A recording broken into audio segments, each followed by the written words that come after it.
What if I told you that the person who lies, manipulates, and betrays doesn't actually win in the end? That the one who seems cold and powerful is often the one who breaks the hardest, and the one who loved the deepest is the one who walks away stronger. Because when a narcissist betrays a super empath, they don't just lose a relationship, they lose the only person who was quietly holding their fragile world together. And the moment that support disappears, everything they thought was strength begins to crumble from the inside out. A narcissist does not move through life the way emotionally healthy people do, drawing strength from mutual love, inner stability, or a quiet sense of self-worth. Instead, they survive almost entirely on external reinforcement, on control, admiration, and constant proof that they matter more than everyone else around them. And without those things, they do not simply feel disappointed or insecure. They feel psychologically threatened, almost as if their very existence is being questioned.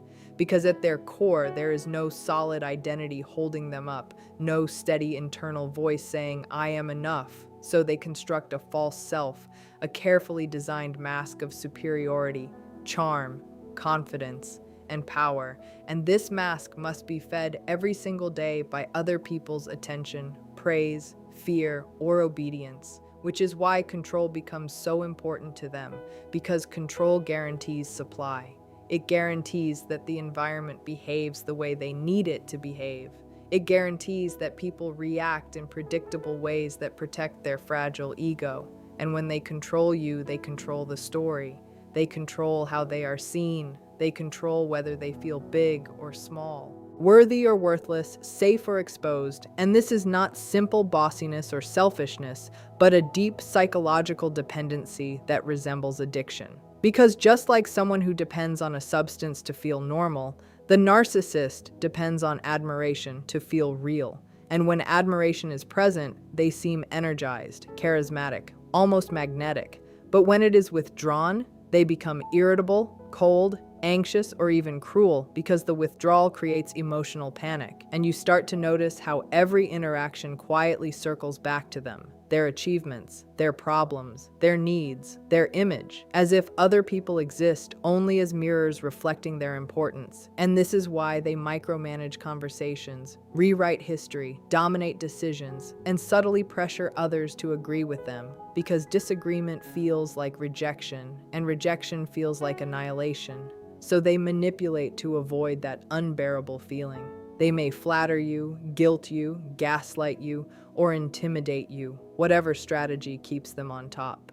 Whatever strategy keeps the admiration flowing, and over time, the relationship stops feeling equal and starts feeling like you are performing a role, like you are constantly reassuring, constantly validating, constantly managing their moods.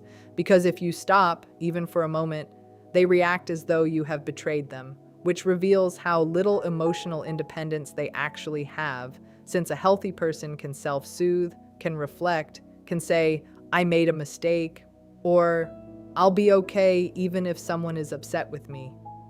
But the narcissist cannot do that. Their inner world is too empty and too fragile. So they outsource their stability to the people around them, turning partners, friends, and family into emotional caretakers, without those people realizing it at first. And this is why admiration is never enough for long. Why compliments must become constant. Why success must always be bigger. Why attention must always be louder. Because the relief fades quickly and the emptiness returns, pushing them to seek more control. More dominance, more proof, trapping them in a cycle where every relationship becomes less about connection and more about survival, less about love and more about maintaining the illusion that they are powerful, superior, untouchable. And the moment that control slips or admiration dries up, you can almost see the fear underneath the mask, the restless scanning for the next source, the next person to manage, the next stage on which they can rebuild that shaky sense of self, always chasing, always needing, always dependent on others to hold together an identity that never learned how to stand on its own.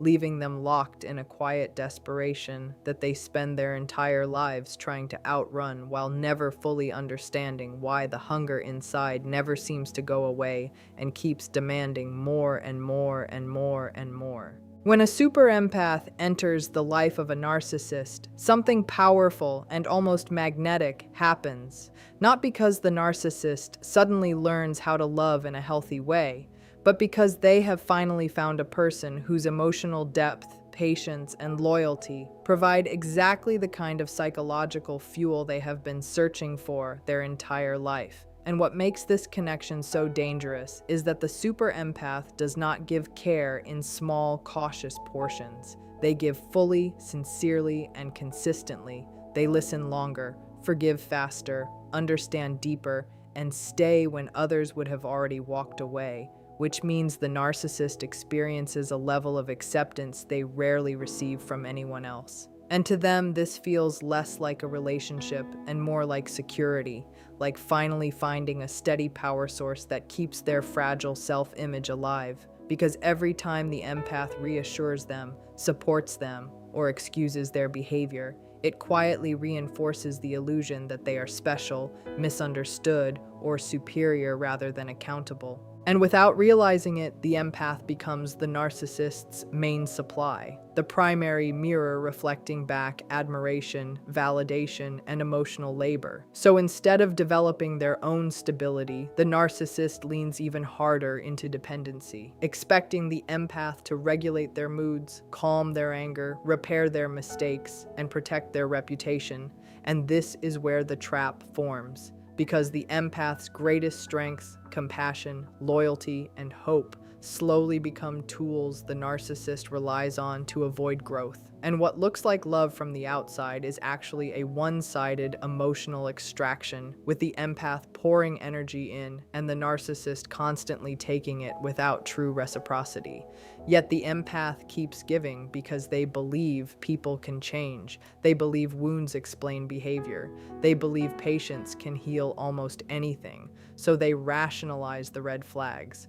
They tell themselves the narcissist just needs more understanding, more time, more support. And each time they do this, the narcissist's attachment deepens, not out of gratitude, but out of dependence, because now they know this person will tolerate what others will not. Now they know they can make mistakes without consequences. Now they know they can push limits and still be forgiven. And to a narcissist, that kind of loyalty feels like control disguised as affection, like owning a safety net that never disappears, which is why they often become possessive or territorial with the empath, not because they cherish them in a healthy way, but because losing them would mean losing their most reliable source of validation. And over time, the empath becomes central to the narcissist's emotional survival, the one they call first when something goes wrong, the one they expect to drop everything, the one who absorbs their rage and repairs their ego after every failure. And this dynamic creates an imbalance where the empath feels increasingly exhausted while the narcissist feels increasingly entitled. And the more the empath sacrifices, the more the narcissist assumes this care is simply what they deserve, until they stop appreciating it altogether, treating it like oxygen, something they only notice when it's gone. And ironically, the very depth that makes the empath extraordinary is what makes the narcissist so attached. Because most people would set boundaries and leave, but the super empath stays and fights for the connection, which convinces the narcissist that this person will never truly walk away, that this supply is permanent, that this source of admiration is guaranteed. And that false sense of security is exactly why the bond becomes so strong and so psychologically loaded. Because the narcissist is not just dating the empath, they are leaning on them to hold their entire identity together, depending on their loyalty, like a lifeline they believe will always be there no matter how carelessly they treat it. When betrayal happens in a healthy relationship, the damage is usually emotional and relational, meaning two people lose trust, feel grief, and mourn the bond they once shared. But for a narcissist, the impact of betrayal cuts in a very different direction. Because what shatters is not just the connection with another human being. It is the collapse of the validation system they secretly depended on to keep their identity intact. And this distinction is crucial to understand, since most people assume the narcissist hurts because they lost love, when in reality they hurt because they lost supply, because the relationship was never primarily about intimacy or partnership. It was about reinforcement, about having someone constantly confirm their worth, excuse their behavior, admire their strengths, and soften the consequences of their flaws. So when they betray a super empath and that empath finally walks away or emotionally detaches, the narcissist does not simply lose a partner, they lose their main mirror, the one person who reflected back an image of them that felt powerful, desirable, and important. And without that mirror, the illusion they built about themselves begins to crack. Because narcissists do not carry stable self-esteem inside. They borrow it from others. They collect it through attention, compliments, compliance, and loyalty. And a super empath provides these things in abundance, often going far beyond what is reasonable, which means the narcissist becomes accustomed to a constant stream of reassurance that props them up every single day, and once betrayal destroys that bond, the stream dries up instantly, leaving them emotionally exposed and internally empty, like someone who suddenly loses the ground beneath their feet. And what makes this loss so destabilizing is that the empath was not just another source among many, but the primary one, the person who stayed the longest, tolerated the most, and believed in them even when they did not deserve it. So the narcissist had unconsciously built their emotional survival around this one individual, depending on their forgiveness to reset every mistake and their devotion to maintain a sense of superiority. And when that person leaves, the narcissist experiences something close to ego death, a terrifying confrontation with their own inadequacy that they have spent their entire life avoiding, because now there is no one cushioning their failures, no one translating their cruelty into excuses, no one constantly reminding them that they are special. And instead of processing this loss through reflection or accountability, they feel humiliation, rage, and panic, since the departure of the empath forces them to face the possibility that they were not as irresistible or untouchable as they believed, that someone they thought they controlled actually chose to walk away. And this perceived loss of power is far more painful to them than heartbreak, because heartbreak requires vulnerability, and narcissists rarely connect that deeply, but wounded pride and shattered image strike at the core of their psychological structure. So they scramble to replace the supply as quickly as possible, chasing new admiration, new attention, new people. Yet nothing feels as stabilizing as what they had before, because genuine empathy and loyalty cannot be easily replicated, which leaves them restless and agitated, sensing that something essential is missing but unable to name it honestly. Trapped in a cycle where the betrayal they caused ends up destroying the very foundation that was keeping their fragile sense of self from collapsing in the first place. What makes a super empath so misunderstood in relationships with narcissistic personalities is that people often mistake their patience for weakness and their forgiveness for endless tolerance, when in reality, those qualities come from strength, emotional intelligence, and a deep capacity to see the good in others. And for a long time, this strength looks like loyalty, like staying through storms that would send most people running, because the super empath does not give up easily. They analyze, they reflect, they try to communicate, they search for solutions, and they genuinely want healing rather than conflict. So when problems arise, they do not react impulsively or dramatically. They lean in closer, they try harder, they offer more understanding, believing that love, effort, and empathy can repair almost anything, which is exactly why they remain in difficult dynamics far longer than the average person would. And during this phase, the narcissist feels secure, even superior, assuming that no matter how poorly they behave, the empath will always be there. Always forgiving, always returning. But what the narcissist completely fails to recognize is that the super empath is constantly observing, constantly learning, quietly collecting emotional data, noticing patterns of disrespect, manipulation, and one-sided effort.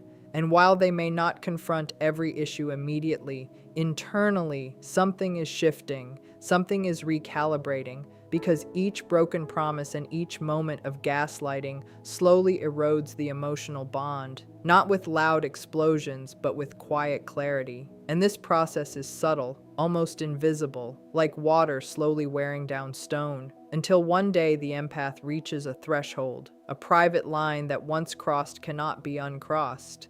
And the most dangerous part for the narcissist is that this shift does not look dramatic at all.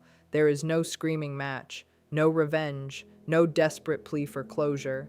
Instead, there is calm, and that calm is final, because when a super empath finally detaches, they do it with their mind, not just their emotions. They stop romanticizing the past. They stop making excuses. They stop hoping the other person will change. And once hope dies, the attachment dies with it, leaving behind a quiet certainty that it is time to walk away. And this type of detachment is permanent because it is built on acceptance rather than anger. They are not leaving to punish. They are leaving to protect themselves. And that decision is rooted in self-respect, which means there is nothing the narcissist can hook into anymore. No guilt to trigger, no emotional chaos to exploit, no dramatic reaction to feed off, just silence and distance. And for the first time, the empath's energy is no longer available, their empathy no longer negotiable, their presence no longer guaranteed.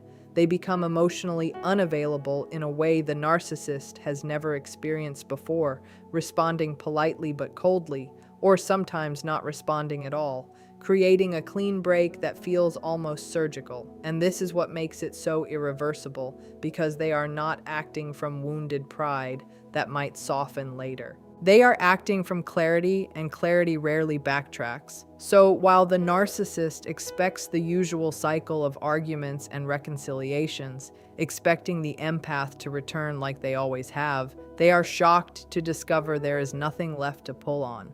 The bond they took for granted has dissolved, and the person who once gave endlessly now gives nothing, not out of cruelty, but out of wisdom, having finally understood that love without respect is self-abandonment, and choosing never again to abandon themselves for someone who never truly valued what they offered. One of the most defining traits that separates a narcissist from an emotionally healthy person is not charm, confidence, or even selfishness, but the complete absence of genuine self-reflection. Because growth in any human being requires the uncomfortable ability to look inward and admit fault, to sit with mistakes without collapsing, to say, "I hurt someone," or "I need to change."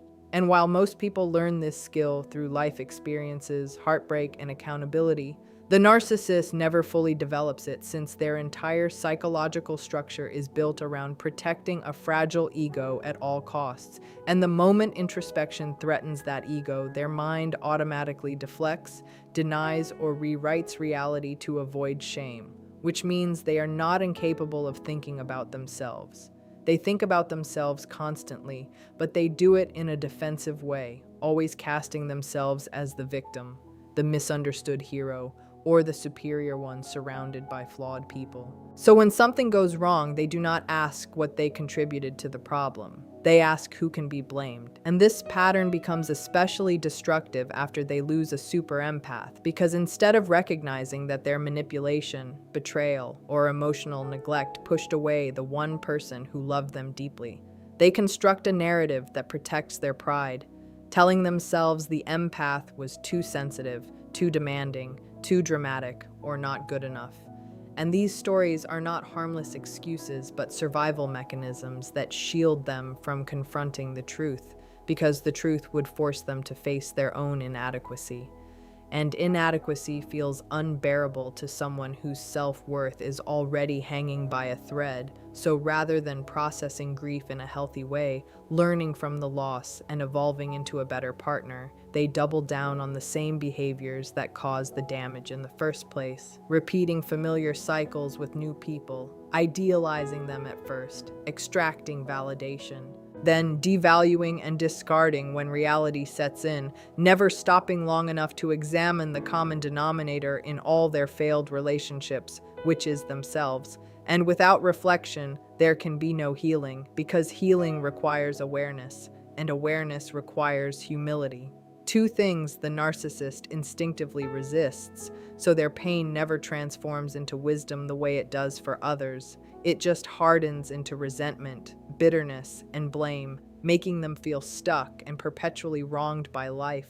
And even when they experience moments of loneliness or regret, they quickly numb those feelings with distraction, attention, or new supply, rather than sitting with the discomfort and asking what it is trying to teach them, which keeps them emotionally frozen at the same developmental level year after year, reacting to problems with the same defensiveness they used decades earlier, unable to mature because maturity would require admitting they are not perfect. And this inability to look inward is exactly why they cannot truly recover after losing someone significant. Since recovery demands insight and change demands responsibility, but responsibility feels like an attack on their identity. So instead of rebuilding themselves, they keep chasing external fixes, new admirers, new relationships, new environments, hoping something outside will quiet the emptiness inside, never realizing that the only way forward was the one path they refused to take.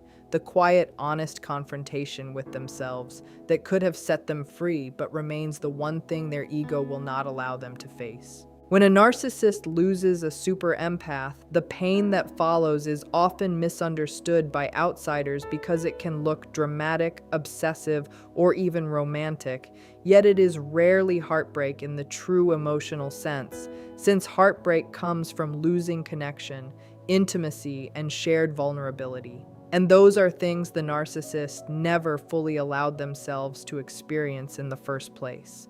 What they actually experience is something far more primitive and destabilizing. A deep ego injury mixed with overwhelming shame and a terrifying loss of control. And this combination hits them at the core of their psychological defenses like an earthquake shaking the very foundation of how they see themselves, because throughout the relationship they believed they were the one with the power, the one being chased, the one who could leave whenever they wanted and still be desired. So when the super empath finally detaches or walks away calmly without begging or fighting for attention, it directly contradicts the narcissist's internal narrative of superiority, and that contradiction feels intolerable, almost humiliating, as if reality itself has exposed them. An ego injury for a narcissist is not a small bruise to pride, but a full collapse of the image they worked so hard to maintain, the image of being irresistible,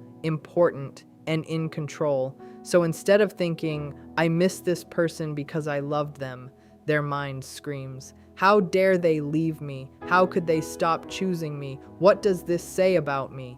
And beneath that reaction sits shame, the quiet, corrosive belief that maybe they were not enough after all. Maybe they were exposed as ordinary or flawed, and because they lack the emotional tools to process shame in a healthy way, they cannot sit with it, cannot admit it, cannot learn from it. So they convert it into anger, blame, and revenge fantasies, telling themselves the empath was disloyal or cruel, spreading stories to protect their reputation, or trying to provoke a reaction just to feel significant again.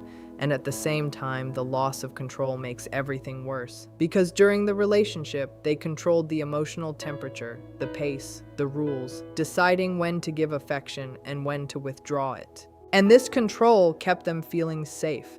But once the empath leaves, they can no longer manipulate the situation, no longer predict the other person's behavior, no longer pull the strings, and that helplessness creates panic, which is why many narcissists attempt hoovering, sudden apologies, grand gestures, or attempts to reappear as if nothing happened, not out of genuine remorse, but out of desperation to regain dominance and restore the old balance of power.